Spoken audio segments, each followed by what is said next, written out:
ogenda buli district nga kati guno omuzannyo gwa Balaam Barugahara yatambula district by district representing his boss. Ekyo temunakirowoozaako. Both ng'azannyo omuzannyo gwa corruption nga barepresentinga ne mukama we Nywanda Esofeeri temunakirowoozaako.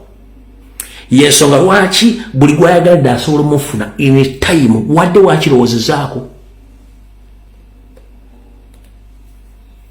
Wadde wakituddeko mu ange eyo nti agenda ogenda te ngenze mpiki nga buli yenna mu structure leadership waali kiki ekimbeezaawo order from above kati bakuzannya omuzannyo nga togumanyi. Ekintu kino kirimu emirundi ebiri. Balaam kati ya representinga Museveni ebbanga lyonna yagenda omurepresentinga. Temugenda kudda Museveni mulanga atambula mu district zonna kizibu ono yagenda okikola. Kati mu kikola muno bagenda kuzannyira mu deception. Deception yeruwa. Deception yeno.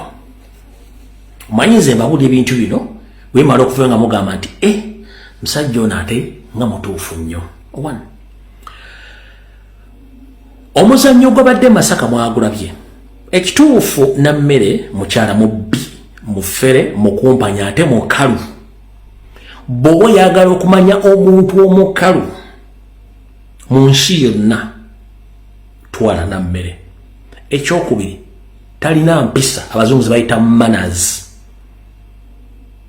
Lwaki bwate we yakula jukira nabagamba wakabano nabagano bagamba si mwana wa Sempijja bakuza mukuze ng'abaana abale baze babakuza wano mukalu.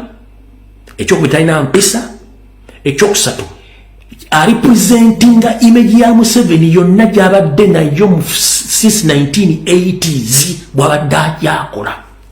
Museveni abadde bajja bamugobera munanjulira tayagala ngako omuntu asobola ku standinga by the law. Museveni ayagala abantu befuula bazzolo bamawaya asobola okulinya mu nsobi ne yeekalizaamu nalaga public nti mutuufu zaakatambye mabega.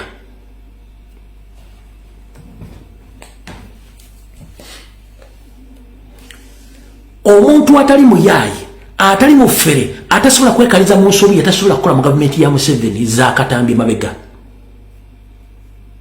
Nameere representinga qualities eza Museveni n'ebintu by'abadde ayagalira ddala okukola ebbanga lyonna.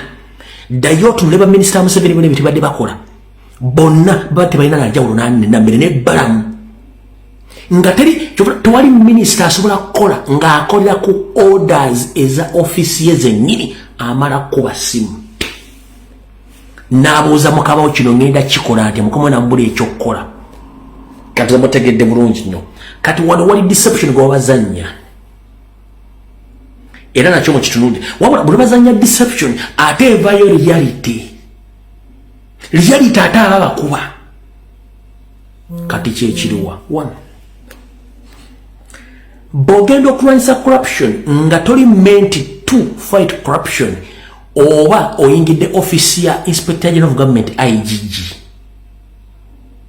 naye nga tolina gwe wali osibye kitegeeza office ya IGG terina mugaso.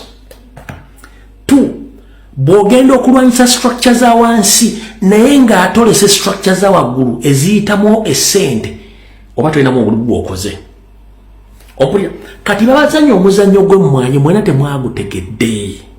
Babazannya omuzannyo gw'emmwanyi mwena temwagutegedde. Kati kangu bavire ku ntono. Yes. Surprising emmwanyi yali surprising aziwaddeyo si bwe kiri. Supplying emmwanyi yali supplying n'abala ne ssente ez'emmwanyi ezo si bwe kiri nti ye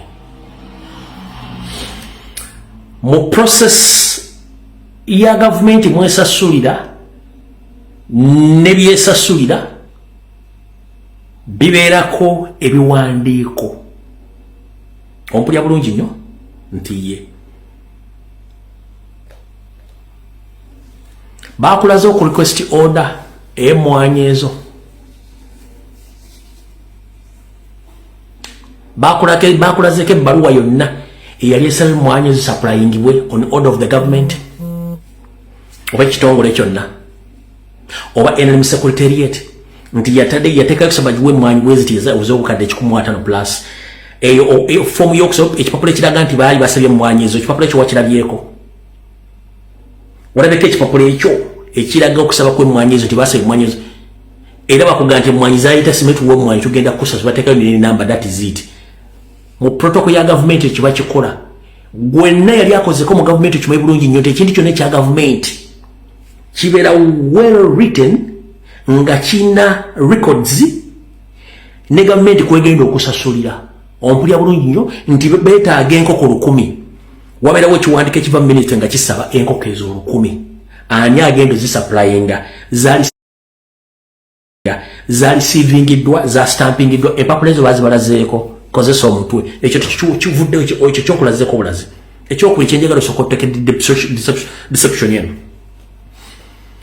ekyo bwe kiba kibuze bw'oba otegedde nti government official ne government yammwe mbagenda girabisa nti balyake ekyo tebakiteeka mu mawulire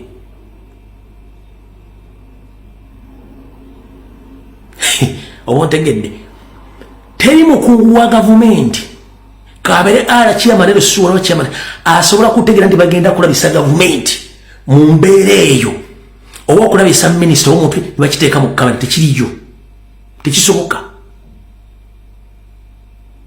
ekyo ngomazo kiteekaawo kati gavumenti erina protocol mwesasulira ensimbi kati gavumenti erina protocol mwesasulira ensimbi mbagesereza gavumenti zijja mu ki zijja mu quotas are we together and yeah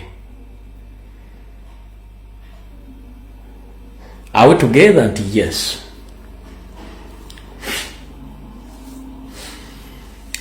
gavumenti ki mu nsi yonna mu protocol y'omwesasulira nekwata hard cash nemuleta namukwasa omuntu mu kamera that's not the real protocol of how the government operates in terms of paying its debts. No, that is a deception and playing politics. That is reverse psychology. Onachogedde bulungi nnyo. Teri government katika soko bakoze staged deception nga yaruna kulumu the same day sente nezijja ne bazisasula from which ministry and from which government account jibajje sente ezo with immediate effect.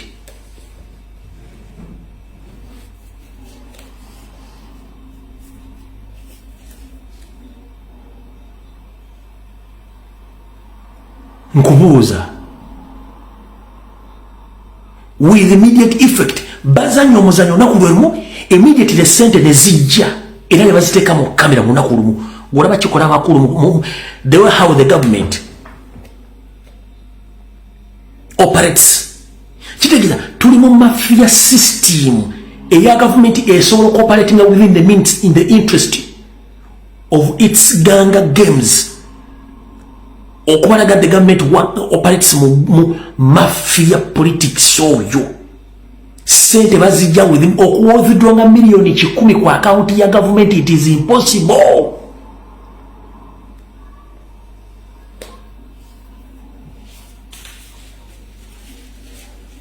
Kebene kadi ya government konyola mazi kukua mafuta ku petrol station ojiwayo noganywa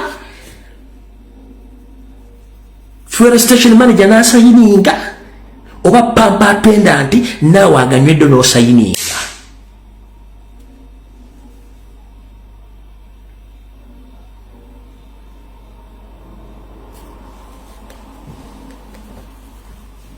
So kino kitubagamba nti mafia government, mafia system wete operating. Kati wano wali okola no kombeso wani. Wekigenda obalira wewano. Wewa. Omanyi okola ekintu tosubira nti kigenda kuzza omuzigo.